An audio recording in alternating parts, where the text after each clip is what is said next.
Well, it's come to that point where we're starting to put wire back. This is a really exciting point and we've been looking forward to it for ages. This is the back of the audio mixer with a fine collection of sockets, and this is the back of the audio auxiliary unit with even more sockets. And here is one of the cables that are going to join the two together, and these are plugs manufactured by Pi, variously known as Pi plugs, which don't help much, but I rather recall that they're called electromethods, but that might not be correct.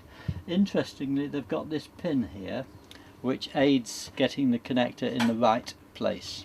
So here goes for the first one. There, and the retaining bar clips in place like that.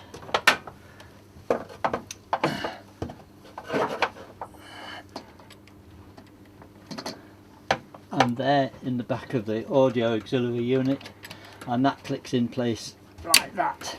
And as you see, the cable lies very nicely in the duct, the first of many.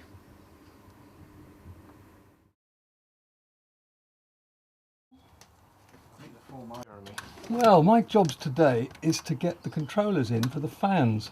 These vehicles used to get extremely hot, not surprising with all the kit, so they put some really rather major fans in the ceiling, made by Ventaxia, and they have little controllers which are on the wall so you can run them at different speeds. And this one is more of an original one. This one here is actually surprisingly a new old stock controller. Lots of wires coming out of the wall, and I've just got to make sure they're going to the right places, otherwise we get an explosion. These are the original cables, but due to a previous refit, they're not as long as they were originally. So each of the original cables we're having to extend with a length of similar original cable so that it reaches the original position of the mains distribution panel. It's a bit of a chore, but got to be done. The first step in the process is to cut the insulation off the cable with a sharp knife, taking great care not to stick it in your hand.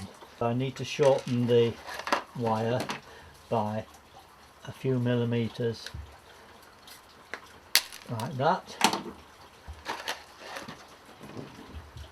so that the insulation now butts up nicely against the crimp.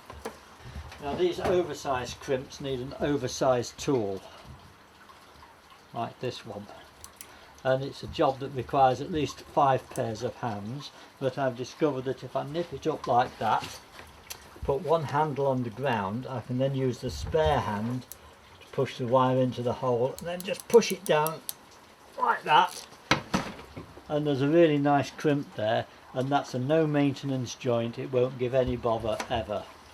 The other side of the crimp gets the piece of wire which I prepared earlier into the hole and squeeze it down like that, and that's quite a nice pair of crimps. The next step is to insulate it, and I've decided to do it with heat shrink sleeving in 2 layers. I couldn't find any red heat shrink, but brown is the right colour anyway. So that goes down onto there like that. And the next step is the heat shrink gun.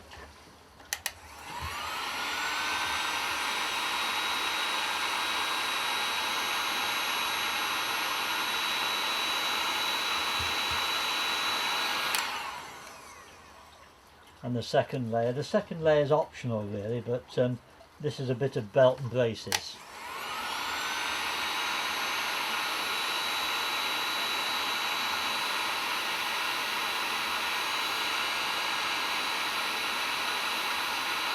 And round the other side to make sure it's evenly shrunk. And there we are, perfect. And the final bit, and possibly the most important bit, is the label here says 4-1. as you have to identify the cables, otherwise it can be a devilish job getting them in the right place. So on the far end of the wire we'll put a number 4 and a number 1 when I find a number 1. It's a funny thing about putting numbers on cables, you always run out of number 1s. You see how few there are left. And these cables markers just slide over the cable like that, and like that, and then I'll push them quite a long way down because it's really annoying if they fall off. And that one is now ready.